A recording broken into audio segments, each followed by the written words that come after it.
Hello, আসসালামু আলাইকুম। আজকে নিয়ে আসছি বিফ চিলি অনিয়ন। প্রথমে কিছু গ্রিন ক্যাপসিকাম কাটিং করে নেব স্লাইস করে।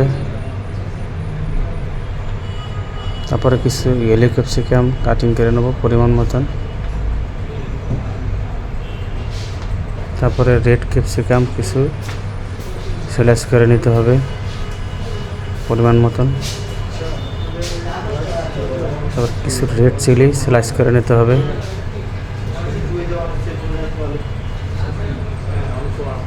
তারপরে একটু গ্রিন চিলি নিছি কিছু পরিমাণে অ্যাড করে নেব এটার সাথে।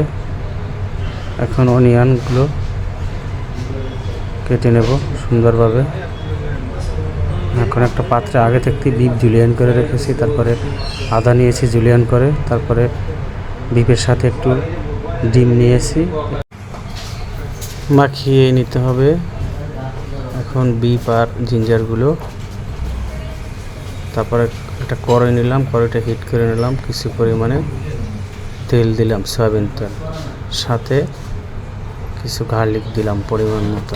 গার্লিকটা সতে করে নিতে হবে। তারপরে বিফগুলো দিয়ে দেব। বিফটা সুন্দরভাবে গরম অয়েলের ভিতরে সতে করে নিলাম আবার। তারপরে বিভিন্ন ইনগ্রিডিয়েন্টসগুলো, যে ভেজিটেবলগুলো কেটে রেখেছি এগুলো দিয়ে দিলাম। কিছু পরিমাণে স্টোভ ওয়াটার দিচ্ছি, দিলাম চিকেন পাউডার, তারপরে দিব সামান্য একটু লবণ, তারপর দিব একটু চিনি,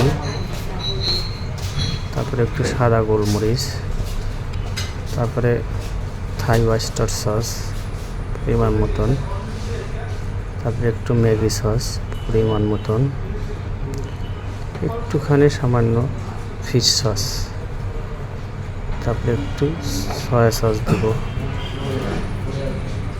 একটু নাড়াচাড়া করতে হবে। এখন একটু দেব কাশ্মীরি চিলি অয়েল, তারপরে একটু বাটার দিলাম, চাক্কা বাটার, তারপরে একটু দিলাম সিসাম অয়েল। একটু গরম হলে তারপর একটু গার্লিক অয়েল দেব, গার্লিক সাথে ভাজাটা যেটা, একটু কর্নফ্লাওয়ার দিয়ে নিলাম, একটু স্প্রিং অনিয়ন দেব, গ্রিন স্প্রিং অনিয়ন। হয়ে গেছে বিফ চিলি অনিয়ন। আমি এখন সার্ভিস ডিশে সার্ভিস করে নিচ্ছি। হয়ে গেছে বিফ চিলি অনিয়ন। আল্লাহ হাফেজ। আমার পেজটি ফলো দিয়ে পাশে থাকবেন।